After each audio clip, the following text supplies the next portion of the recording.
बहस परिवर्तनको। राष्ट्र, राष्ट्रियता, सभ्यता र संस्कारको सङ्गम बागमती टेलिभिजनको यो विशेष प्रस्तुतिमा तपाईँलाई स्वागत छ। म नरेन्द्र खनाल। दर्शकवृन्द, यति बेला धमाधम दल खुल्न थालेका छन्। कोही स्वतन्त्र व्यक्तिहरूले दल खोल्न थालेका छन् भने कोही राजनीतिक दल आफै फुटेर विभिन्न दलहरू खोल्न थालेका छन्। के दल खोल्दैमा देश बन्छ त भन्ने बारेमा कुराकानी गर्नको लागि आज हामीले अर्जुन परसाईसँग कुराकानी गर्दैछौँ। स्वागत छ कार्यक्रममा। सन्चै राम्रै हुनुहुन्छ नि? पछिल्लो समय नेपालमा धमाधम दलहरू खुल्न थाले। एउटा दल फुट्छ, फेरि अर्को पार्टी जन्मिन्छ, त्यो पनि फेरि फुट्छ, अर्को सानो पार्टी जन्मिन्छ, हुँदा हुँदा कोठे पार्टीहरू पनि हुन थाले। दलहरू धमाधम उम्रदैमा देश बन्छ? त्यो दलहरू त योभन्दा अगाडि नै खुल्नुभन्दा अगाडि पनि सायद निर्वाचन आयोगमा 100 भन्दा त माथि नै होला नि दलहरू खुलेर देश बन्ने भएको भएदेखि यो अगाडि नै बन्थ्यो। त्यसैले दल खोलेर देश बन्छ भन्ने कुरा त अब यो त प्रश्न पनि मलाई त आजभोलि गर्नु उपयुक्त होइन होला जस्तो लाग्छ। तर हेर्नु न, पछिल्लो समय चाहिँ अब थुप्रो दलहरू छन्, त्यसको बिचमा हामी नमुना दल भएर आउँछौँ, यसो गर्छौँ उसो गर्छौँ भनेर जोडतोडका साथ। त्यो यस्तो खनालजी, त्यो यस्तो हो। तपाईँले अहिले भन्न खोज्नु भएको माधव नेपाल फुटे, वामदेवले नयाँ दल बनाए, रविले नयाँ दल बनाए, अरू नयाँ दल बन्ने प्रक्रियामा होलान्। अब त्यो सूचनाको आधारमा तपाईँले भन्नुभयो होला। तर के छ भने यो यिनीहरूले चाहिँ त्यो हुन्छ नि सर्वोच्च पद, दलभित्रको सर्वोच्च पदका आकाङ्क्षीहरू धेरै हुन्छन्। ती आकाङ्क्षीहरूको कुरा चाहिँ अब त्यहाँ गुट सिर्जना गर्छन् अनि आफ्नो गुट बलियो बनाउने प्रयत्न गर्छन्। त्यसको लागि चाहिँ देश लुट्छन्।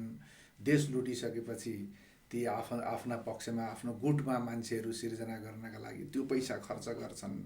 भर मजदुर मतलब साम दाम दण्ड भेद सबै नीति अख्तियार गरे पनि जब उसले चाहिँ त्यो अब असम्भव देख्छ नि, अनि त्यस पछाडि उसलाई चाहिँ उसका ती हिजोका उसैको आड पिच्छामा बाँचेका कार्यकर्ताहरू तिनीहरूले पनि दबाब दिन थाल्छन्। मैले चाहिँ कहिले नहुनु, मभन्दा जुनियर मन्त्री भइसक्यो, त्यसले कति कमायो, काठमाडौँमा घर जोडो, फलाना उद्योगपतिलाई चाहिँ भ्रष्टाचार गरेको पैसा लगेर राखनतिर छ, त्यो विदेशमा यो गर, यस्तै चाहिँ त्यो सुरु हुन्छ कि।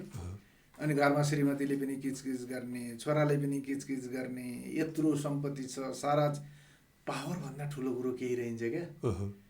अब वामदेवजी गृहमन्त्री हुँदाखेरि पुलिसका चाहिँ बिहानदेखि बेलुकासम्म चाहिँ त्यो हुन्छ नि, त्यो हिजोको त्यो तामझाम, छोरालाई गर्ने व्यवहार, श्रीमतीलाई गर्ने व्यवहार, वामदेवका चाहिँ दायाँ बायाँ बसेका ती कार्यकर्ताहरू, त्यो त सिद्धियो। अर्काले मोज गरेको त्यो हेरेर सक्दैन।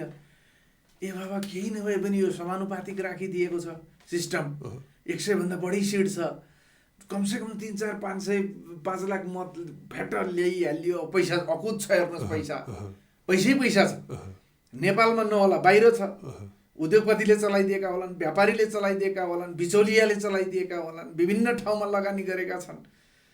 सिमेन्ट कारखानामा होला, अरू के कारखानामा, त्यो पैसै छ। अनि यिनीहरूलाई पोल्छ क्या, भित्र छटपट्टि हुन्छ। त्यो पावर हिजो आफूले सञ्चालन, त्यो पावरले छटपट्टि हुन्छ। अनि त्यो छटपट्टि भइसकेपछि यिनीहरू बाध्य हुन्छन्। नयाँ पार्टी अध्यक्ष, त्यहाँ श्रीमती राख्छन्, छोराछोरी राख्छन्। उल्टे कसैले प्रश्न गर्यो भने किन मेरी स्वास्नी र मेरो छोराले राजनीति गर्नु हुँदैन? राजनीति केका लागि? म हिजो वामदेवको त्यो हेरेर राजनीति केका लागि? मान्छेले, कुनै दलले, कुनै व्यक्ति विशेषले यदि राजनीति गर्छ भने त्यो राजनीतिको उद्देश्य के हो? होइन डाक्टर हजुरले भने जस्तै यो लगभग राजनीतिको इतिहास चाहिँ लगभग हामीले प्लेटो, एरिस्टोटल लाई रेफरेन्स लिने हो भने त लगभग ग्रिसबाट 2000 वर्ष अगाडि आएको राजनीति, उति बेला त्यो कन्सेप्टको राजनीति। अहिलेसम्म 2000 वर्ष बितिसक्दा पनि नेपाली राजनीतिज्ञहरूले चाहिँ वास्तवमा राजनीति बुझेको जस्तो चाहिँ लाग्दैन। राजनीतिज्ञले होइन, तपाईँ त्यही भित्र विज्ञानले नै के भन्छ भने मान्छेको जिन नै स्वार्थी हुन्छ अरे। सबभन्दा पहिला मान्छेले आफ्नै लागि चाहिँ आफ्नै स्वार्थका लागि पहिलो कुरा हेर्छ। त्यो त वैज्ञानिकहरूले पुष्टि गरेको फिलोसफी, त्यो फिलोसफी भन्दा पनि वैज्ञानिक पुष्टि भएकै हो। त्यो मान्छेले आफ्नो हेर्छ। तर यो देशको जुन नागरिक, हामी जो भन्छौँ नि, यो देशको हामी नागरिकहरू, हामी जनताहरू, हामी यो देशका चाहिँ अब यो सीमाभित्र बस्ने बासिन्दाहरू, हामीभित्र नै त्यो चिज भयो क्या। त्यो नहुनुपर्ने चिज हामीले नै ग्रहण गर्यौँ। राजनीति भनेको यथार्थमा जनसेवा हो, देशको सेवा हो, एउटा लिडरसिप, एउटा चाहिँ सक्षम लिडरसिप हो। एउटा लिडरसिपले, एउटा नेतृत्वले सबै कुरा जानेको हुन्छ भन्ने हुँदैन, तर उसले नजाने पनि राष्ट्रिय हितमा, जनताको हितमा, समग्र देशको हितमा उसले चाहिँ प्रबुद्धहरूसँग, विज्ञहरूसँग, सबै क्षेत्रका विज्ञहरूसँग परामर्श गर्छ, सरसल्लाह गर्छ, सल्लाह लिन्छ अनि त्यो अनुसारले बढाउँछ। तर नेपालमा त त्यस्तो भएन। हामी जनताले दबाब पनि दिएनौँ। सभासद जनताको यथार्थमा जनसेवक हो, जनप्रतिनिधि सांसद भनेको जनसेवक हो त्यो। तर हामी के गर्न थाल्यौँ भने त्यो जितेको भोलिपल्टदेखि त्यो हाम्रो मालिक भयो भन्ने धारणाको हामीले विकास गऱ्यौँ। उसले पनि आफूलाई चाहिँ अब म यो मेरो क्षेत्रका होइन, यो देशैको म मालिक हुँ। त्यो आफू भएपछि ठुलो आई भयो कि क्यापिटल आई। क्यापिटल आई मात्रै होइन, त्यस पछाडि उसलाई चाहिँ राँचीले नै के गरिदियो भने अगाडि उसको माननीय जुनाइदियो। माननीय उसले काम गर्नु परेन। त्यस पछाडि कुनै मान्छेले मननयोग्य माननीय हुने खालको चाहिँ उसले काम गर्न जरुरी भएन। ऊ स्वतस्फूर्त निर्वाचित हुने बित्तिकै चाहे त्यो दलालका पैसा खर्च गरेर, चाहे भ्रष्टाचारका पैसा खर्च गरेर, चाहे धाँधली गरेर, चाहे पुलिस लगाएर, अब के गरेर हुनसक्छ, सबै चिज गरेर ऊ जितिसकेपछि उसले के गर्यो, उसले राम्रा काम के त्यो खोजिँदैन। त्यस पछाडि ऊ अटोमेटिक माननीय भयो। बस तपाईँ हेर्नुहोस् न, त्यो संसदभित्र जहाँ यो देशको बारेमा, यो देशका प्राथमिकताहरूको बारेमा, यो देशको यथार्थको सन्दर्भमा विज्ञहरूलाई ल्याएर बोलाएर छलफल गरेर यो देशको प्राथमिकता के हो, यो देशको जम्मा आय स्रोत भनेको यति हो, हामी विदेशबाट यति के अरे ऋण लिँदैछौँ, त्यसलाई हामीले सदुपयोग गर्न कुन क्षेत्रमा लगानी गर्दा उपयुक्त हुन्छ होला, चाँडो हामीले प्रतिफल पाउने, यो देशले फाइदा पाउने, जनताले फाइदा पाउने कुन क्षेत्र होला, त्यो त कसैले पनि जान्दैन। व्यक्तिगत स्वार्थ, तपाईँको मान्छेलाई डङ डङ गोली हानेर मारेर तपाईँको आएको एउटा मान्छे चाहिँ अर्थमन्त्री हुन्छ, ऊ सर्वज्ञ हुन्छ। एउटा सुब्बालाई लगेर बजेट बनाउन लाउँछ, त्यो बाहिर चाहिँ सबैले देखिने गरी त्यो अगाडि नै त्यसलाई चाहिँ बाहिर पब्लिस गरिदिन्छ। एउटा ठुलो व्यापारी, ठुलो उद्योगपति जसले यी नेताहरूको भ्रष्टाचारको रकम लुकाइदिने गर्छ, यिनीहरूलाई चुनावमा सहयोग गर्ने गर्छ, त्यही मान्छेलाई फाइदा हुने किसिमको चाहिँ यिनीहरू हुन त त्यसलाई मात्रै फाइदा त किन हुन्थ्यो, त्यो त देखिने त्यो मान्छेलाई हो। तर यथार्थमा त यी सबैले बाँडेर लिने हो त्यो पैसा, होइन? त्यसो गर्छ। तर हामी विरोध गर्दैनौँ, जनता हामी विरोध गर्दैनौँ। यो गर्नु हुँदैन, यो गर्यो भने हामी खबरदारी पनि गर्दैन। तर प्रशासन सर चेतना त आएकै हो नि। 2007 सालमा क्रान्ति गर्नुभयो, तपाईँ हाम्रा बुवा आमाले गर्नुभयो, हाम्रा पुर्खाले गरे। 2015 सालमा भयो, होइन? 36 सालमा होला, 47 सालमा होला, 62-63 मा भयो। आन्दोलन त भएको हो, जनताले आस्था गरेकै हुन्, तर नेताहरूको स्वभाव कहिले पनि परिवर्तन भएन। अब यो 2046 सालसम्म 46 सालको आन्दोलनलाई म त्यसलाई चाहिँ अलिकति आन्दोलन मान्छु। त्यस पछाडिका आन्दोलनहरूलाई म आन्दोलन मान्दिनँ। ती चाहिँ सबै प्लान्टेड, ती रोपिएको विदेशी स्वार्थमा आधारित भएर गरिएका चिजहरू थिए। त्यो हाम्रो अचेतनशील मस्तिष्कलाई तपाईँको केही एग्रेसिभ बनाउने, सडकमा निकाल्ने, देशमा अस्थिरता सिर्जना गर्ने, अनि यो अस्थिर भइसकेपछि विदेशी शक्तिहरूको स्वार्थका लागि अर्काको लागि लड्दिने, अर्काको लागि चाहिँ एउटा पृष्ठभूमि, एउटा थलो बनाइदिने खालको काम भएको मात्रै हो। माओवादी त्यो कथित जनयुद्धदेखि यो अहिलेको संविधानसम्मका गतिविधिलाई हेर्नुहुन्छ भने त्यो नेपालको हितमा भएका चिजहरू थिएन। त्यो त माओवादी आफै फुट गुट फेरि फुट हानाहान कुटाकुटले पनि देखियो नि, होइन? यति एउटा त्यस्तो खालको त्यो त सत्ताको लागि लुछाचुँडीको कुरा थियो होला।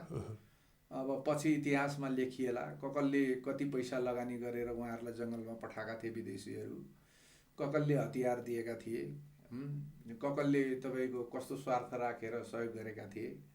मैले त्यति बेलै सुनेको थिएँ, यो डिएफआइडी भन्ने संस्थाले 45-50 करोड रुपियाँ बाटो खन्ने नाममा, तपाईँको सुनेको कुरा हो। अब पुष्टि त सरकारले गर्नुपर्ने कुरा हो। मैले त त्यति बेलै 60-61 सालतिरै सुनेको थिएँ। यो गैर सरकारी संस्थाका अध्यक्ष थिए अर्जुन कार्की, जो अमेरिकाका राजदूत पनि भए।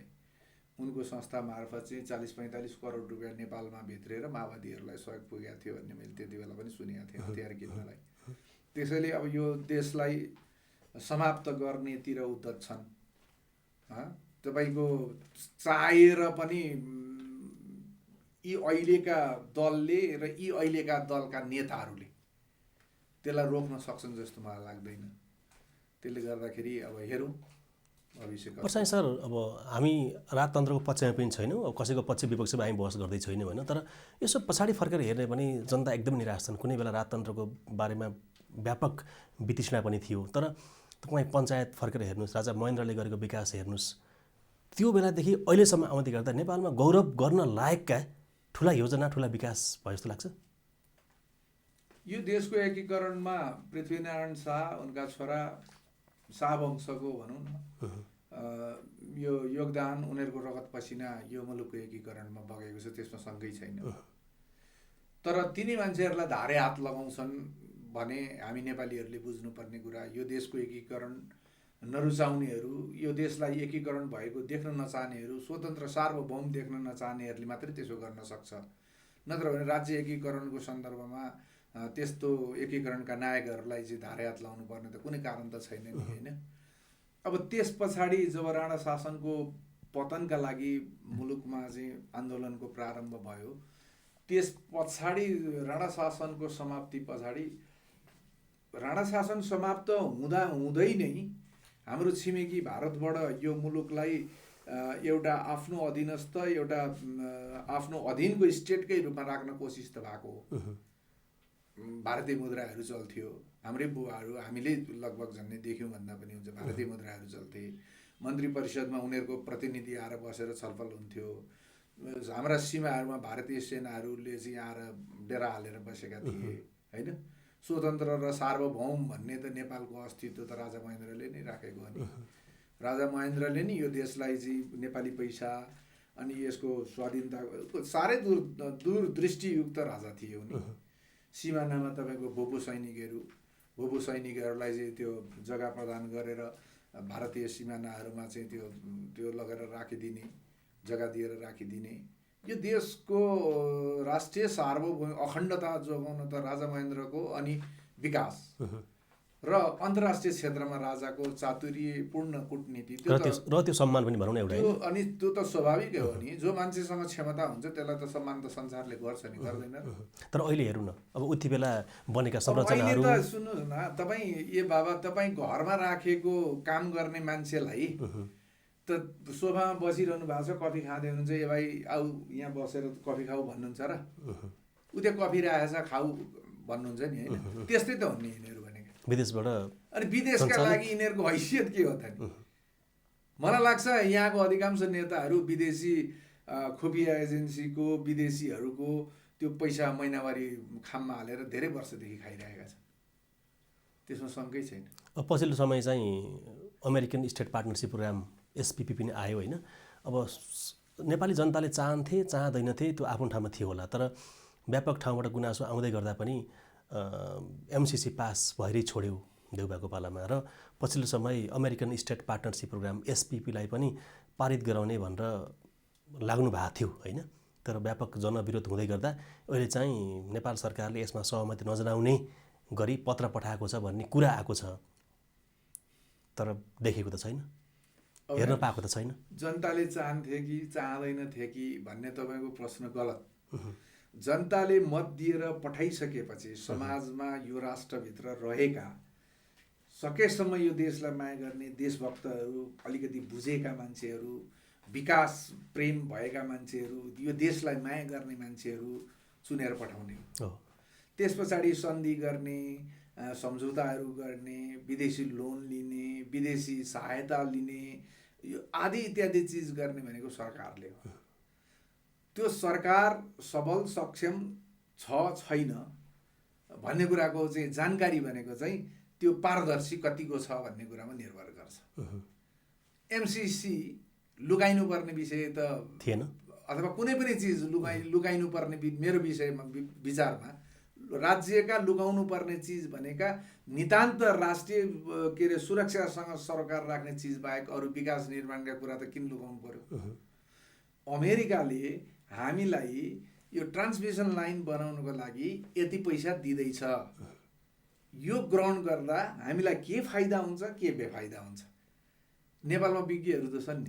नेपालमा विज्ञ छैनन् भने विदेशमा बसेका नेपालीहरू त विज्ञ छन् नि त। यहाँका त राम्रा मान्छे एकदम क्रिम युवाहरू गोल्ड मेडलिस्टहरू त आज कहाँ छन् त भन्दा अमेरिकाका युनिभर्सिटीमा पढाउँदैछन्, बेलायतका युनिभर्सिटीमा पढाउँदैछन्, अस्ट्रेलियन युनिभर्सिटीमा पढाउँदै होलान्, त्यहाँ इन्जिनियर भएर काम गर्दै होलान्, त्यहाँ डक्टर भएर काम गर्दै होलान्, त्यहाँ प्रोफेसर जे होस् यहाँ थिए भने उनीहरूले विश्लेषण गर्थे। सबै कुरा जानेको प्रधानमन्त्रीले हुन्छ भन्ने होइन नि त। प्रधानमन्त्री लिडर हो, उसले त सक्षम म्यानेजरहरू तयार गर्ने हो नि हरेक क्षेत्रमा, होइन?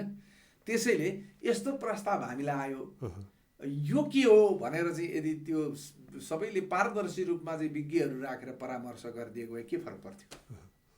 तर पर्छ सर, तर अब एसपिपीकै कुराकानी गर्ने भने 2015मा नेपालले 2015-2072 सालमा नेपालले चाहिँ अमेरिकालाई पत्र पठाएको रहेछ। जति बेला त्यो बाहिर आयो त्यति बेला सेनाले भनेको थियो नि हामीले पठाएको होइन, यसमा चाहिँ माथिपट्टिको मिति पनि किर्ते छ, छाप पनि छैन भन्ने कुरा आयो। 2017मा पनि पठाएको रहेछ, फेरि हामीले पठाएको होइन भन्ने कुरा आयो। पछि चाहिँ नेपाली सेनाका प्रधान सेनापतिले नै यसमा झुट बोल्नुपर्ने छैन, हामीले नै नेपाली सेनाले नै पठाएको भनेर पछि भन्नुभयो। राज्यको धरोहर, राज्यको आस्था, सुरक्षा निकाय झुट बोल्दो रहेछ। म त भने त तपाईँलाई होइन, त्यो एसपिपी भनेको अहिले जुन रूपमा चाहिँ हाउगुजी एकदम ठुलो विशाल यो बाहिर बनाइयो नि, यो बाहिर यसरी बनाएर त्यसलाई रोक्नुपर्ने विषय नै होइन। यो एसपिपी यस्तो यस्तो कन्डिसनमा नेपालले माग गर्नुपर्ने कुरा आयो। यसमा हामीलाई घाटा फाइदा नाफा के हुन्छ भनेर सामरिक कुरा, सामरिक विज्ञहरू, नेपालको माया गर्ने मान्छेहरू त्यो सबैले, अथवा संसदमै भन्नुहोस् न, यसलाई सार्वजनिक गरेर छलफलमा लाँदा के फरक पर्थ्यो? त्यही त, झुट बोल्नुपर्ने आवश्यकता थिएन नि त। फेरि अर्को कुरा, अहिले जसरी तपाईँको व्याख्या गरिँदैछ नि, नेपालको प्रधानमन्त्री जो कार्यकारी प्रमुख हुन्छ, नेपालको प्रधानमन्त्री, त्यस पछाडि रक्षा मन्त्री, त्यस पछाडि सेनाको प्रमुख भनेको राष्ट्रपति, परमाधिपति, यो तिनटै अङ्ग हामीलाई जानकारी छैन भन्दैछ होइन?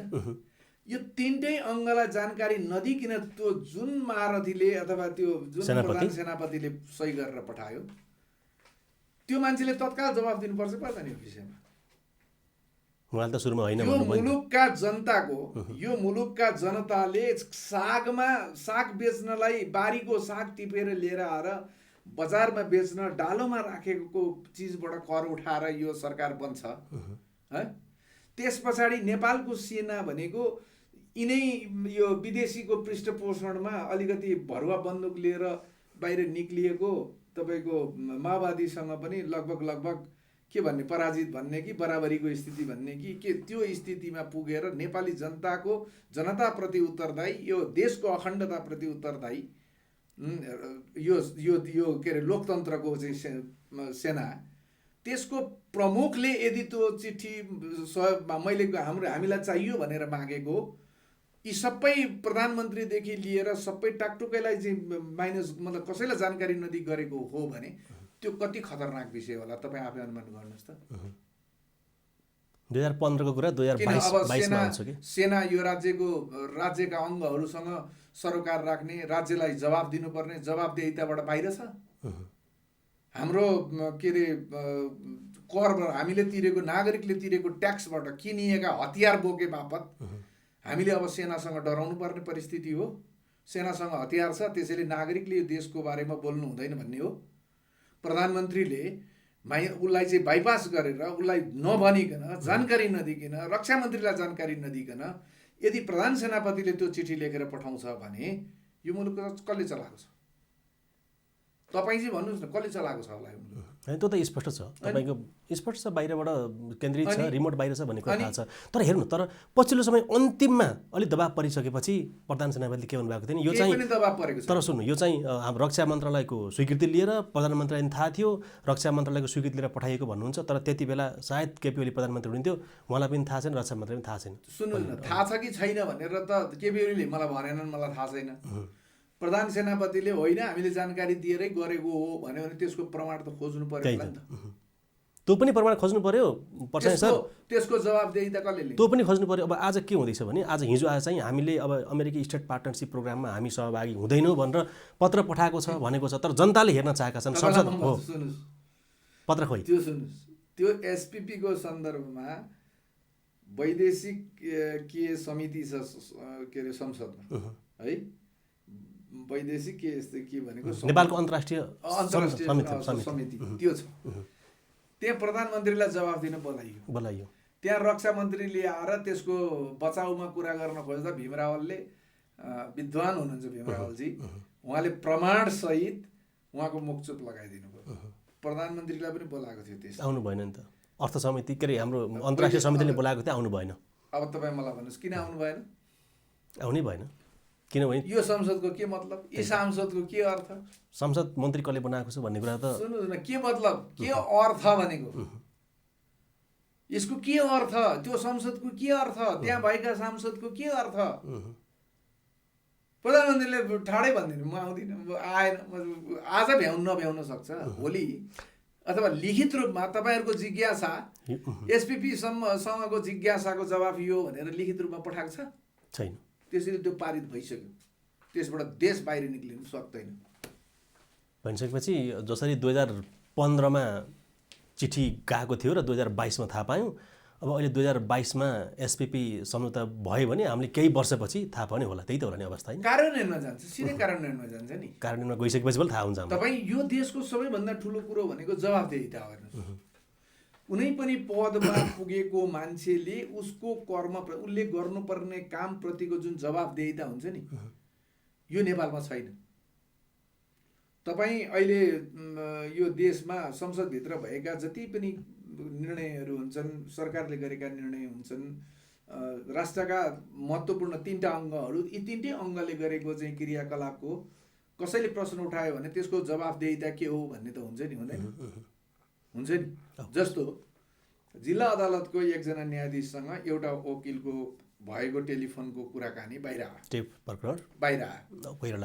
त्यो पनि कति गम्भीर विषय हो त्यो भन्नुहुन्छ भने त्यो सिभिल सेभिङको इच्छाराज तामाङले 8 अरबभन्दा बढी यो धेरै मान्छेको यो के अरे नेपालभित्र भएका धेरै बुढाबुढीहरूको त्यो ब्याज ल्याएर खाने बुढेसकालमा चाहिँ बाँच्ने परिस्थितिको त्यो पैसा सुहा गरेर समाप्त गर्छ। त्यो समाप्त भएको छैन, त्यसले लुकाएको छ हेर्नुहोस्। किनभने त्यसको म नजिकबाट त्यो सिभिल सेभिङलाई मैले पनि हेरेको छु। आजसम्म उसले सञ्चालन गरेका जति पनि यो अपार्टमेन्ट घरहरू छन्, त्यो 3 दोब्बर 4 दोब्बर बढीमा उसले लगानी गरेको भन्दा बढीमा बिक्री गरेको छ। हेर्नुहोस् त्यो पैसा कहाँ गयो? त्यो त राज्यले त्यसको तहसम्म पुगेर खोजेर नागरिकलाई न्याय दिनुपर्ने ठाउँमा वकिल के भन्छ भने त्यहाँका शब्द तपाईँ सुन्नु होला, हामीले मुद्दालाई कमजोर बनाउन पुलिस र सरकारी वकिलबाटै सबै कुरा मिलाएर ल्याएका छौँ भन्छ। सुन्नुहोस् है, यो कुरा सुन्नुहोस्। तपाईँको यो कतिजनासम्म पुग्छ यो मैले बोलेको कुरा, यो सायद प्रहरीसम्म पुग्छ होइन, त्यस पछाडि कानुनका विज्ञहरूसम्म पुग्छ भने म जवाब चाहन्छु। त्यो वकिलले के भनेको छ भने हामीले यो मुद्दालाई कमजोर बनाउनका लागि श्रीमान पुलिसको त्यो के भन्छ त्यो उनी उठाउँदाखेरि नै त्यो अनुसन्धानकै क्रममा यो मुद्दालाई एकदमै फितलो बनाउन, यसलाई चाहिँ तपाईँको सहकारी ऐन अन्तर्गत लगेको भए त गम्भीर हुन्थ्यो, तर हामीले त्योभन्दा बाहिर निकालेर लिएर आएका छौँ, अर्कै के अन्तर्गत ल्याएका छौँ। अनि त्यो सरकारी वकिलमा पनि हामीले त्यो पूर्ण रूपमा मिलाएर लिएर आएका छौँ। त्यसैले हजुरलाई कहीँ कतै त्यो छोड्दा कहीँ कतै दाग लाग्ला भन्ने तपाईँले चिताउनु पर्दैन, ढुक्क भए हुन्छ भनेको छ। हेर्नुहोस् त आजसम्म न त्यो के भन्छ एउटा त्यो न्यायाधीशको बारेमा छानबिन समिति भनेर एउटा उसले बनाएको छ न्याय परिषदले। त्यस पछाडि न यो पुलिस त्यो साँच्चीको त्यो मुद्दा कमजोर भएको हो कि होइन त, किनभने त्यो मुद्दामा निवेदन दिनेहरू मान्छेहरूले सहकारीमा हाम्रो पैसा भने त सहकारी ऐन त आकर्षण हुनुपर्ने थियो नि। यदि त्यो क्रस गरेर काटिएर ल्याएको हो भने त्यो पैसा नाजायज त्यहाँ चलखेल भएको हुन्छ भने त स्पष्ट हुन्छ कि हुँदैन? त्यसलाई कसैले छानबिन गरिरहेको छैन। यसले त समग्र नेपालको न्याय प्रणालीलाई पनि प्रतिनिधित्व गर्छ। मैले भने त तपाईँलाई न्याय प्रणाली नेपालका सबै राज्यका निकायहरू एकदमै निकममा, त्यसको कुनै पनि अर्थ छैन। हामीले यो गरिब मुलुकका जनताहरूलाई चुसेर यिनीहरूको रगत पसिनाले सिर्जना भएको ढिकुटी यी जम्मै जुका जस्तालाई जुन हामी खुवाइरहेका छौँ नि, यो एकदम आश्चर्य लाग्दो कुरा छ। हेर्नुहोस् त्यो जिल्ला अदालतको जो न्यायाधीशको त्यो फोन प्रकरण अहिले सार्वजनिक भयो, यो प्रतिनिधि पात्र मात्रै हो कि अरूमा पनि यो छ कि भनेर यो विषयमा अनुसन्धान गरिनुपर्ने होइन हो कि होइन? एकदमै। किन एउटा न्यायाधीश मात्रै त्यस्तो हुनु त्यो हो त? एउटा न्यायाधीश मात्रै त्यस्तो हो? अर्को न्यायाधीशको सम्पत्ति छानबिन गर्ने अधिकार यो राज्यका कसैले पनि राख्दैनन्। अब पर्साई सर पछिल्लो समयमा के आएको छ भने जो न्यायाधीश छ नि त्यो न्यायाधीशको चाहिँ सम्पत्ति छानबिन उसमाथि चाहिँ अरू अनुशासनका कुरामा छानबिन गर्न चाहिँ अख्तियारले पाउँदैन, न्याय परिषदले मात्रै पाउँछ न्यायाधीश बनिसकेको अवस्थामा। यदि न्यायाधीश बनेको छैन पहिलाकै मुद्दा हो भने चाहिँ अख्तियारले छानबिन गर्ने, तर न्यायाधीश बनिसकेको छ भने चाहिँ त्यसमा अख्तियार प्रवेश गर्न पाउँदैन भनेर त सर्वोच्चले भनेको छ। फेरि हो, मैले अहिले तपाईँलाई यो स्वतन्त्रको अभियान सुरु गरेको यही कारणले हो। त्यो कानुन कसले बनाउँछ? कानुन बनाउने थलो भनेको संसद हो कि होइन?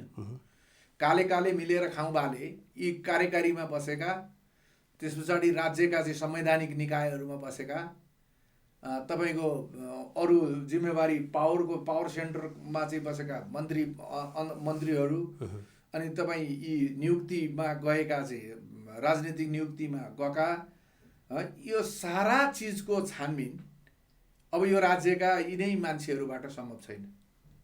त्यसैले यो स्वतन्त्रको अभियान, म अहिले तपाईँ जुन यो स्वतन्त्रको अभियान भनेर म बोल्दैछु, हिँडिरहेको छु, कुदिरहेको छु नि, मलाई लाग्छ दलका धेरै सांसदहरूको मनमा यो चिज खड्केको हुनुपर्छ, उनीहरूलाई लागेको हुनुपर्छ, तर उनीहरू विवश छन्, उनीहरू बोल्न सक्दैन। नेपालका धेरै सांसदहरू जो मन्त्री भएका छैनन् तिनीहरूले सांसदको सुविधा भन्दा बाहेक अरू दायाँ बायाँ खायो होला भन्ने मलाई लाग्दा पनि लाग्दैन। कतिले जान्दैनन्, बुझ्दैनन्। कति पार्टीको त्यो डर, पार्टीको नेताको, सर्वोच्च नेताको डर, त्रास, त्यसमा चाहिँ ऊ त्यो पदमा चाहिँ रहिरहन बाध्य हुन्छ, नबोलिकन चुप्प लागेर। अर्को त अब तपाईँ बोल्नुपर्ने परिस्थिति आयो भने हुइप लगाइदिन्छ, हुइप लगाइसकेपछि त्यो बोल्न पाउँदैन, त्यसको मुख बन्द हुन्छ। त्यसैले यो लगभग यो संविधान अन्तर्गतका सबै कुराहरू मेरो दृष्टिकोणमा समाप्त भइसकेका छन्। यहाँ कसले कसलाई नियन्त्रण गर्ने भन्ने कुरै छैन। यहाँ कसले मिलेर सकेसम्म खाने। तपाईँ हेर्नुहुन्छ केपी ओलीको पालामा भएको भ्रष्टाचारको बारेमा काङ्ग्रेसको सरकार भए पनि बोल्दैन। काङ्ग्रेस प्रधानमन्त्री हुँदाखेरि ठुल्ठुला भ्रष्टाचारका मुद्दाहरू आउँछन्, कुराहरू बाहिर सार्वजनिक हुन्छन्। एमालेको सरकार बने पनि उसले भ्रष्टाचारको मुद्दामा यिनीहरू छानबिन गर्ने एक अर्कालाई यतिकै एउटा रोकेँ है त। जस्तो तपाईँले भनेको कुरालाई मैले थप जोड दिन खोजेको, जस्तो ललिता निवासको जग्गा प्रकरण 269 रुपैयाँ सरकारी जग्गा जुन महेन्द्रले बचाइदिएका थिए, प्रधानमन्त्री निवास छ, पर जानु पर्दैन नि त। प्रधानमन्त्रीको कुर्सी मुनिको बालुवाटारको प्रधानमन्त्री बस्ने कुर्सी मुनिको 269 रुपैयाँ जग्गा दलालहरूले गायब पारे। सार्वजनिक चासोको विषय हो, सार्वजनिक चासोको विषय हो। 269 रुपैयाँ जग्गा हराएको छ। सबै बाबुराम भट्टराई प्रधानमन्त्री हुनुभयो, केपी ओली प्रधानमन्त्री हुनुभयो, अहिले शेरबहादुर प्रधानमन्त्री हुनुहुन्छ, माधव कुमार नेपाल प्रधानमन्त्री हुनुभयो। सार्वजनिक चासोको विषय हो, प्रधानमन्त्रीको कुर्सी मुनिको जग्गा हो, किन खोज्ने त्यो? त्यही त भने सबै काले काले मिलेर खाएको छ भाले। बुझ्यो नि त कुरा त। अब कसले खोज्ने त्यो खोज्यो। त्यसैले त म भन्दैछु यो स्वतन्त्रको अभियान जुन छ नि, यो देशव्यापी रूपमा यसरी फैलिनुपर्छ। यो दलीय व्यवस्थामा स्वतन्त्रको के अर्थ भनेर ठुल्ठुला प्राज्ञहरू बोलेको सुन्दैछु क्या म। यसको के अर्थ भनेको प्रसाद सर मैले भड्काउन खोजेको होइन। देश एकदमै विकराल अवस्थामा जाँदैछ। बारम्बार कुरा उठेको छ कि नेपालको मौद्रिक निकायले पनि के भन्दैछ भने ब्याङ्किङ तरलता हुँदैछ, नेपालमा विदेशी मुद्रा सञ्चित छैन भनेरै 312 भन्दा बढी प्रकारका सामान आयात गर्न प्रतिबन्ध लगाएको छ। हुँदा नेपालको पेट्रोल चाहिँ आफ्नो पेट्रोल आयल निगमले आफ्नो सम्पत्ति धरोडी राखेर अहिले भारत सरकारलाई तेल तिर्नको लागि पैसा तिरेको छ होइन। अब लगभग राष्ट्र ब्याङ्कको घुमाउरो भाषा अनुसार पनि नेपाल अब टाट पडिने अवस्थामा छ भनेको छ। कसरी हेर्नुहुन्छ? कसरी हेर्ने? यो त 20 खर्बभन्दा बढी अथवा नेपालको जिडिपी जति छ त्योभन्दा बढी त नेपालको तपाईँ वैदेशिक ऋण भइसक्यो। आज मात्रै अहिले मैले भर्खरै एउटा न्युज हेर्दै थिएँ, पाकिस्तानले चिनिया ऋण तिर्न नसकेर काश्मीर छेउछाउका अवधि नाम त मैले कण्ठ गरिनँ, तर काश्मीरको झन्डै आधी र त्यस छेउछाउका केही भागहरू चाइनालाई दिने भनेर चाहिँ अहिले म भर्खरै त्यो हेरेर आउँदैछु। यहाँका 3 करोड नागरिकमा सायद 50, 60, 70 लाख कति छन् विदेशमा बसेका। म तपाईँलाई भन्छु अहिले यहाँ मान्छेहरू हामी के ठान्छौँ भने मेरो त्यहाँ जग्गा छ, मेरो त्यहाँ घर छ, मेरो त्यहाँ यो छ, मेरो त्यहाँ उ छ भन्दैछौँ होइन। यथार्थमा यिनीहरूले हाम्रो जग्गा सम्पत्ति, यो नेपालको सम्पत्ति, यो नेपालको माटो विश्व ब्याङ्कमा, एसियाली विकास ब्याङ्कमा, विभिन्न देशहरूमा लगेर धरोटी राखेर 20 खर्बभन्दा बढी पैसा खायो। पर्छ सर, फेरि पनि दोहोऱ्याएँ है, प्रधानमन्त्रीको कुर्सी मुनिकै जग्गा त्यो त नेपाल छैन क्या भनिसकेपछि पर त किन जानु पर्यो? नेपालको कन्सेप्ट। भोलि त्यो 20 खर्ब रुपियाँको अहिले तपाईँले भनेको जुन छ राष्ट्र ब्याङ्कले प्रकाशित गरेको, गभर्नरले बोलेको कुरा तपाईँ भन्दै हुनुहुन्छ, भोलि गएर त्यसको सामा ब्याज चुक्ता गर्नुपर्छ हामीले विदेशी मुद्रामा है। अहिले पनि ताकेता गऱ्यो भने तपाईँले 70,000, मैले 70,000, उसले 70,000 तिर्नुपर्छ प्रत्येक नेपाली। क्षमता छैन नि फेरि। तपाईँका 70,000 नेपाली नोट चल्दैन, डलरमा तिर्नु पर्यो, ब्याज सहित तिर्नु पर्यो। तपाईँ त्यो 70,000 लिएर गएर उसले त्यो मान्नेवाला ब्याज सहित तिर्नु पर्यो, ब्याज सहित तिर्नु पर्यो, डलरमा तिर्नु पर्यो। सुन्नुहोस्, अब तपाईँ जब त्यो अब 6 महिनालाई मात्रै धान्ने छ भन्दैछन्, अब उहाँ लाग्छ 6 महिनालाई पनि छ कि छैन मलाई थाहा छैन है। मलाई एकजना मित्रले के भन्नुभयो अमेरिकाबाट भने, दाइ यो देशको वास्तविकता भन्ने कुरा तपाईँले जसरी बोल्नुहुन्छ यिनीहरूलाई नबुझेका हुन् कि यिनीहरू वास्तवमा यो देश सकाएर भाग्ने चक्करमा पो छन् कि देश त गम्भीर मोडमा छ त दाइ भनेर मलाई फोन गर्नुभयो क्या एकजना साथीले। मैले भने यसको उपाय के छ त? यो त कस्तो भयो भने अरूको त छोड्नुहोस् न, जो तपाईँ हिजोको पुरातन हिसाबले जन्मियो, पुरातन हिसाबले चाहिँ यो देशमा राजनीति गर्यो आयो, तपाईँ गगन थापा भन्ने मान्छेको रोस्टममा उभिएर भनेको एमसीसीको सन्दर्भको तपाईँ त्यो लवाज त्यो ऊ हेर्नुहोस् त, बोली हेर्नुहोस् त एकपटक। बुझिन्छ स्पष्ट, बुझिन्छ होइन? स्पष्ट मागेर देश चलाउने यो नेपालसँग केही छैन त। यो नेपाल पर्छ सर, मागेर देश चलाए त हुन्थ्यो। अब एउटा कुरा, 20 खर्ब रुपियाँ हाम्रो वैदेशिक ऋण छ होइन? तपाईँ स्वतन्त्र विशेषज्ञ, एक प्रकार विशेषज्ञ पनि भन्न चाहनुहुन्न, स्वतन्त्र व्यक्ति होइन? 20 खर्ब त हाम्रो वैदेशिक ऋण छ। 20 खर्ब देश सानो छ नि, 20 खर्ब बराबरको विकास भएको छ यहाँ। मैले भन्दै म पनि भन्दैछु, कहाँ गयो पैसा? त्यो 20 खर्बले उत्पादनसँग सम्बन्धित चिजमा लगानी गरिदिएको थियो भने तपाईँ पर्छ सर, हामी विकासको कुरा नगरौँ अझै एकछिन। 20 खर्ब वैदेशिक ऋण छ, हामी बाटोको फोहोर उठाउन नसकेर अहिले हैजा फैलाएको छ काठमाडौँ होइन? हैजा फैलिएको छ। अब सुन्नुहोस् न, त्यो 20 खर्ब रुपियाँ तपाईँ उत्पादनशील क्षेत्रमा लगानी गरिदिएर विज्ञहरूसँग परामर्श गरेर यो चिजलाई हामीले कुन क्षेत्रमा लगानी गर्दा बढीभन्दा बढी उपलब्धि हासिल गर्न सक्छौँ, त्यसलाई चाहिँ एउटा राष्ट्रिय स्तरको चाहिँ भेला गरेर त्यसमा छलफल गरेर अनि ल्याइदिएको भए सायद त्यो राम्रो ठाउँमा जान्थ्यो होला नि त होइन? त्यो पैसा कहाँ गयो त भन्नुहुन्छ भने हेर्नुहोस्, सङ्घीयता जोगाउनुको लागि गयो। 700-800 मन्त्री, सांसद, सभासद, यिनीहरूका अगुवा पछुवा तपाईँ हेर्नुहोस् त खर्च कहाँ गएको छ। उपमन्त्रीहरूदेखि लिएर अब तपाईँ यो चुनाव आउने बेलामा हेर्नुहोस्, यिनीहरूले विदेशमा लगेर राखेको जुन सम्पत्ति छ नेपाली यो भ्रष्टाचार गरेको पैसा, यसलाई कुन कुन प्रयोजनबाट के नाममा नेपालभित्र आएर चुनाव लड्छन्, आखिर फेरि त्यही पैसा खर्च गरेर फेरि चुनाव जित्छ।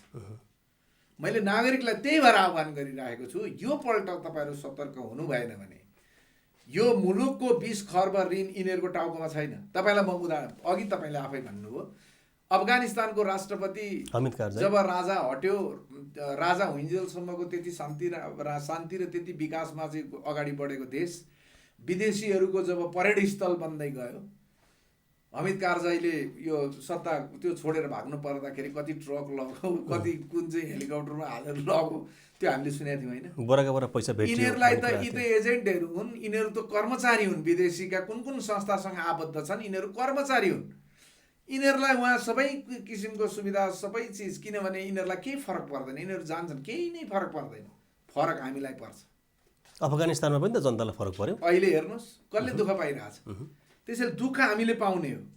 त्यसैले म फेरि पनि भन्छु, यो आउँदो इलेक्सनमा यी दलका हिजोदेखि आजसम्म सत्तामा बसेर यो देशलाई लुट्ने भन्दा अरू काम नगरेका जति पनि पार्टीहरू दलहरू छन् नि, यिनीहरूलाई हामीले यसपालि अल्पमतमा झार्न सकेनौँ र यो देश प्रेम देशभक्ति पूर्ण चाहिँ नागरिकहरू स्वतन्त्रै भएर जितेर आउन्, पार्टी खोलेकाहरूले पनि जितेर आउन्, नयाँ पार्टीवालाहरू पनि जितेर आउन्, यो देशलाई माया गर्ने सबै पार्टीका मान्छे जितेर आउन्, जो सत्तामा आजसम्म पुगेनन् आउन्, स्वतन्त्रहरू सयौँको सङ्ख्यामा जितेर आउन् होइन?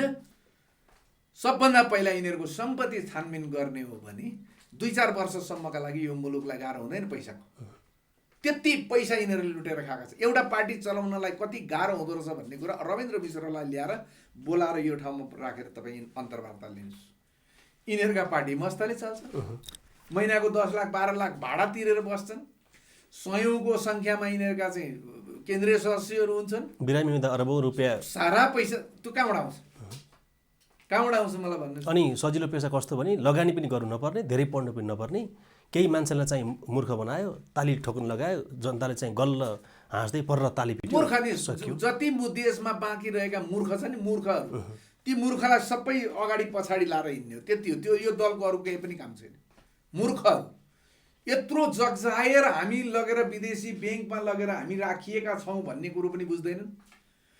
यो देशमा त्यति ऋण लियो, यो देशमा तपाईँको साग बेच्नेसँग ट्याक्स उठाएको छ, सानोभन्दा सानो व्यापारीसँग ट्याक्स उठाएको छ, महँगी आज कहाँबाट यत्रो जनतालाई भार बोकाएर यो मुलुकमा त्यो पैसाको के विकास भयो, कुन चिज भयो भन्दा त कहीँ पनि केही पनि छैन छ त।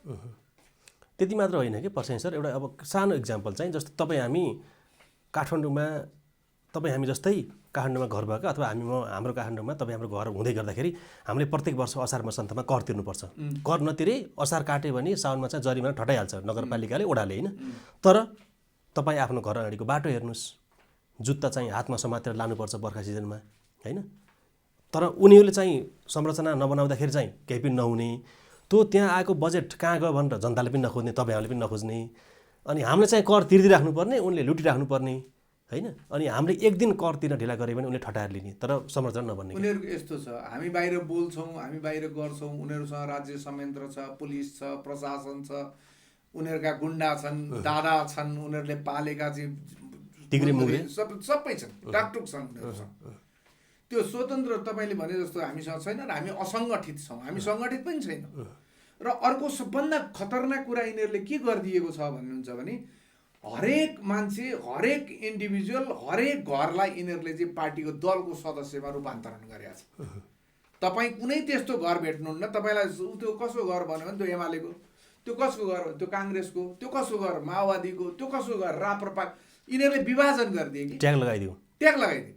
जबकि यो राजनीति गर्ने एउटा निश्चित अवधिसम्मका लागि जनताले मत दिइसकेपछि तिनीहरू स्वतन्त्र हुनुपर्ने, ती जितेर गएका मान्छेहरूले ती प्रति उत्तरदायी हुनुपर्ने, तिनीहरू देशप्रति उत्तरदायी हुनुपर्ने, जनताप्रति उत्तरदायी हुनुपर्ने र सकेसम्म प्रतिस्पर्धा चाहिँ दलहरूको प्रतिस्पर्धा चाहिँ विकासमा केन्द्रित हुनुपर्ने। ल तैँले त्यति काम गर्छस् यो देशका लागि भने त्योभन्दा म बढी गर्छु भनेर अर्को दलले चाहिँ भोट माग्नुपर्ने, त्यो गरिँदैन। कुरो बुझ्नुभयो नि, गरिँदैन। यहाँ के गरिन्छ, छोराहरू छोरीहरू जति यो युवाहरू छन् जो देशका चाहिँ मेरुदण्डहरू हुन्, तिनीहरूलाई सबै विदेशमा भेडा चराउन, बाख्रा चराउन, लेबर, कुल्ली, अर्काको देशमा नोकरका रूपमा चाहिँ चौकीदार, दरबान त्यो पठाइन्छ, मान्छे बेचिन्छ। अनि यहाँ तिनीहरूका वृद्ध बाबुआमालाई के भनेर लालिपप दिन्छ भने तँलाई 4000 रुपियाँ चाहिँ महिनाको भत्ता। अब मैले भर्खर एउटा न्युज फेरि हेर्दै थिएँ, मध्य प्रदेशले मधेस आन्दोलनमा मरेकाहरू र माओवादीको त्यो कार्यकालमा मरेकाहरू तिनीहरूलाई चाहिँ महिनाको 21000 भत्ता दिने अरे। अहिले भर्खर हेर्दैछु म, आफूले लुटेर खाएको मध्ये अलिअलि छरिदिएर फेरि त्यो सत्तामा जानका लागि, त्योभन्दा यिनीहरूसँग न दृष्टिकोण छ, न कुनै दूरदृष्टियुक्त चाहिँ योजना छ, त्यो केही पनि छैन। त लुटेर खाएको पनि त 20, अब अहिले 20 खर्ब वैदेशिक ऋण छ, अब आइसाल 22-24 हुने त होला नि। त्यो त अरू अहिलेको बजेटमा हेर्नुहोस्, तपाईँको अहिलेको बजेटमा हेर्नुहोस् न, वैदेशिक ऋणबाट कति धान्ने भनेर तपाईँ 1.5 खर्ब 2 खर्ब मागिरहेको छ। पहिलोसम्म 18 थियो, अब 20 बढी छ। तपाईँहरू पुँजीगत खर्च, तपाईँ बजेटको पुँजीगत खर्च हेर्नुहोस् 30% भन्दा माथि जाँदैन। किन? म त प्राविधिक पनि हुँ, मैले योजनामा काम गरेको छु, मलाई थाहा छ। एउटा योजना सम्पन्न गर्नका लागि त्यसको प्राइमरी स्टेजदेखि प्राथमिक सर्वे, प्राथमिक रूपमा चाहिँ त्यो सम्भाव्यता अध्ययनदेखि लिएर त्यसको डिटेल सर्वेसम्म गर्दाको अवस्था भनेको झन्डै 1.5 वर्षै लाग्छ। त्यो गरिँदैन। यहाँ योजना आयोगमा के गरिन्छ भने त्यो योजना आयोगको जुन सदस्यहरू हुन्छन्, योजना आयोगको अध्यक्ष हुन्छ, सदस्यहरू हुन्छन्, ती मान्छे त सरकार परिवर्तन हुने बित्तिकै परिवर्तन हुन जरुरी नहुने हो नि, होइन त?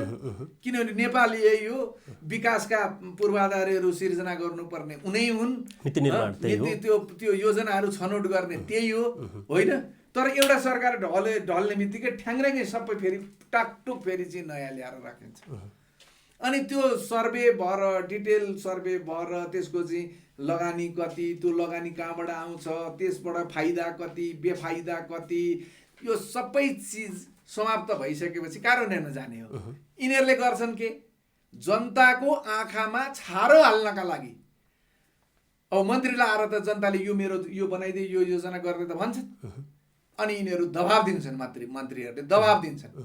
अनि दबाब दिएर के भन्छन् भने त्यो योजनामा रातो किताबमा त्यो हालिदेऊ, रातो किताबमा त लेखिदिए हो, बजेट त विनियोजित भयो, तर त्यो योजनामा चाहिँ योजना कार्यान्वयनमा जाने चरणको यिनीहरूलाई थाहै हुँदैन, यिनीहरूलाई मतलब पनि हुँदैन। यी त भेडा चराउने गोठाला न हुन्, यी भेडा बाख्रा हिजो तपाईँ हेर्नुहुन्न ढुङ्गा लिएर सडकमा चाहिँ ड्याम पुलिस कुट्ने, बार भत्काउने, बेन्च फुटाउने, यी त त्यो मस्तिष्कवाला मान्छे हुन् नि त अहिले यो मन्त्री सन्त्री हुने भने त, होइन?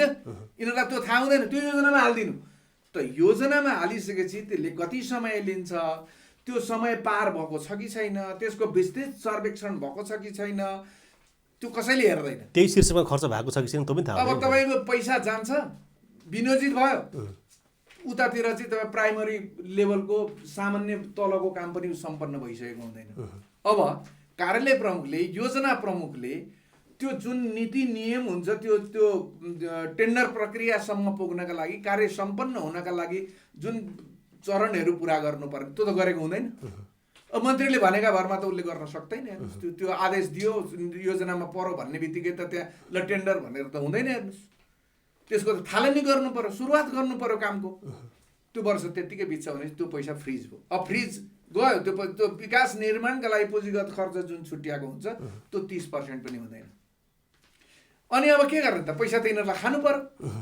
तपाईँले अस्ति झाँक्री रोएको हेर्नु होला, भन्नै आँटेको थिएँ। त्यो अषाढ मसान्तलाई हेरेर रोकियो नि क्या। त्यो यो अषाढ मसान्तमा सबै देशभरि यो केन्द्रीय कार्यालयबाट छरिएका अरू शाखा प्रशाखा के छन् नि, त्यहाँबाट कमिसन कलेक्सन हुने चाहिँ यो अषाढ मसान्त हो। हेर्नुहोस्, अब त्यो 30% भन्दा बढी खर्च नभएकोलाई पनि रकमान्तर गर्छन्। अब तपाईँको अर्थ मन्त्रालयमा गए, तल दलाल बिचौलियाहरू बसेका छन् टन्न लाएर, अनि हाकिमले जान्छ, लु त्यो पैसा यसरी त्यो मलाई पठाएको पैसा फ्रिज हुने भयो, तर अर्को एउटा चाहिँ झारपात योजनाको चाहिँ जम्मै डिटेल सर्वे जम्मै टाकटुक गरिसकेको अवस्था छ, त्यसलाई म कोटेसनमा टक टक टक टक टक काटेर त्यो पुरा गरिदिन्छु, मलाई रकमान्तरको चाहिँ अधिकार रकमान्तर गरेर पठाइदिए भनेर अर्थ मन्त्रालयमा।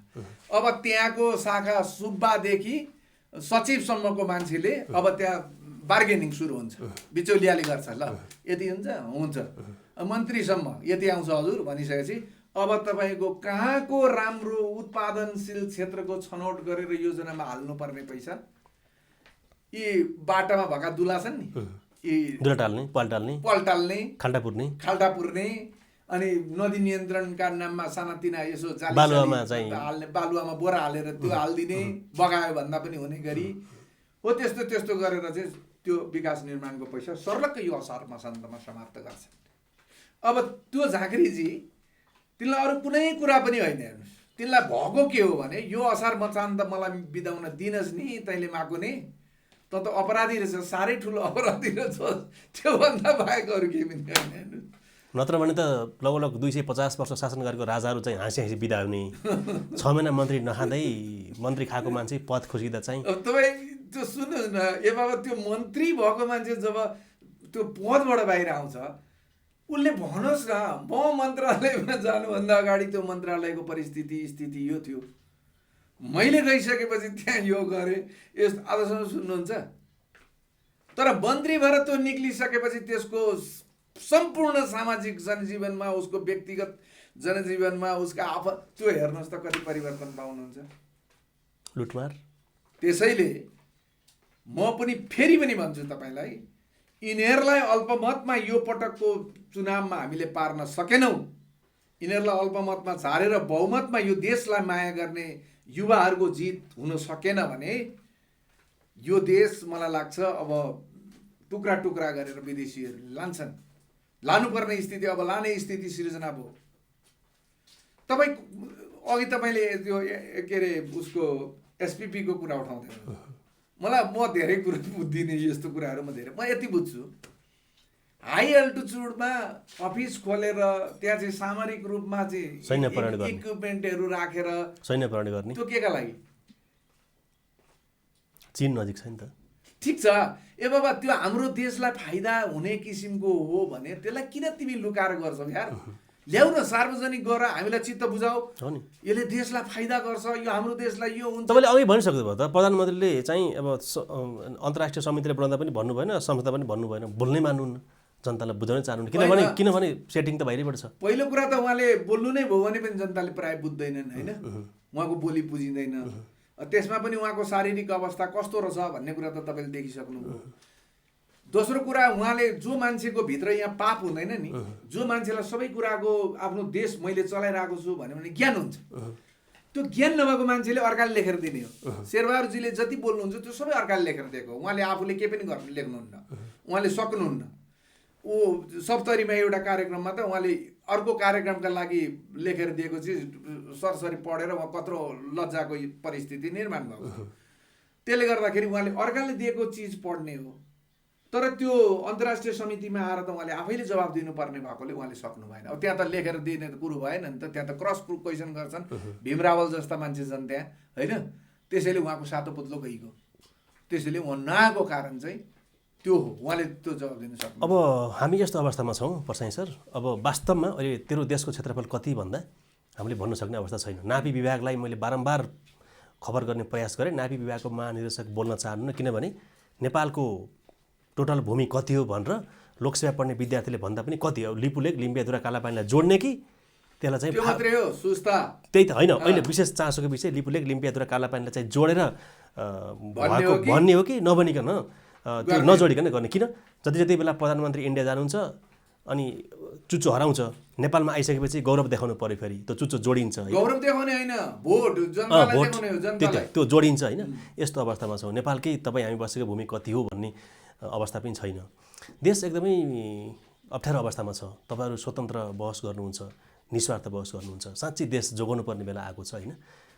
अन्तिममा सर्वसाधारण जनतालाई बुझ्ने भाषामा के आग्रह गर्न चाहनुहुन्छ? मेरो आग्रह त्यही हो, यो आउँदो आसन्न चुनावमा, संसदको चुनावमा देशभरिबाट स्वतन्त्रहरू उठ्दैछन्। देशभरिबाट स्वतन्त्र भर्खर तपाईँ पार्टी दर्ता गरेर अनि हिजोका दिनमा दर्ता गरे पनि सत्तामा नपुगेका दलहरू यो संविधान अन्तर्गतकै यो समानुपातिक मत नै भए पनि पाउनु त पर्यो नि। अब यिनीहरू त यो हेर्नुहोस् कस्तो कस्तो चिज राखिदिया छ, तपाईँको समानुपातिबाट 100 भन्दा बढी सांसद जितेर आउनुपर्छ त्यो मतको आधारमा। त्यसैले यी दलहरूलाई तपाईँहरू माया गरिदिनुहोस्, यस कुरालाई गम्भीरतापूर्वक लिनुहोस्। तपाईँलाई लागेको होला मेरो घरबारी स्वतन्त्र छ, काहीँ ब्याङ्कमा छैन, म ढुक्क छु, मलाई ऋण छैन भन्ने तपाईँलाई लागेको होला, तर तपाईँ हाम्रै घर जग्गा राखेर हामीले चुनाव चाहिँ हाम्रा जनसेवक हुन पठाएका मान्छेहरूले यो देशलाई बन्दकीमा राखिसकेको परिस्थिति हो।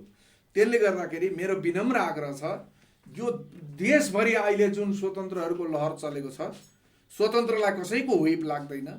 तपाईँले विश्वास गरेर पठाएको मान्छेले भोलि तपाईँको विश्वासमा घात गर्यो भने तपाईँ घोघ्र्याएर, तपाईँकै गाउँठाउँको मान्छे हुन्छ, तपाईँले घोघ्र्याएर लिएर आएर चाहिँ उसलाई सजाय गर्न पनि सक्नुहुन्छ।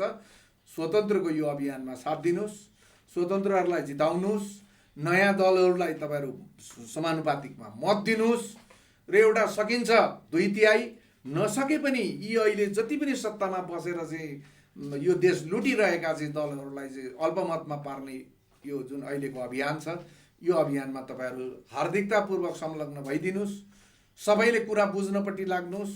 हिजो मेरो हजुरबा काङ्ग्रेसमा थियो, हिजो मेरो हजुरबा एमालेमा थियो, अब मैले कसरी अन्त भोट हाल्न सक्छु, यो चिज छोडिदिनुहोस्।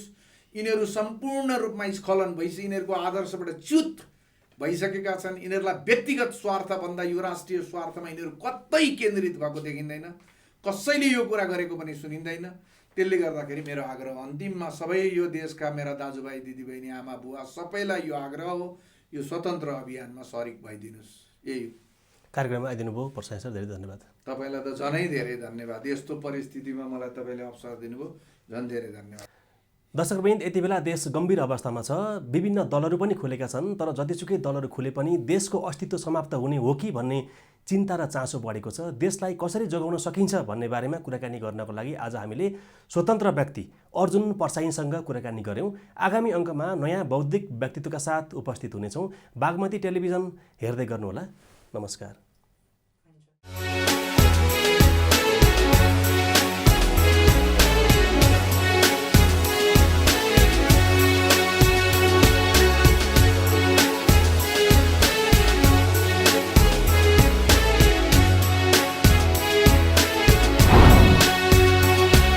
बहस परिवर्तनको।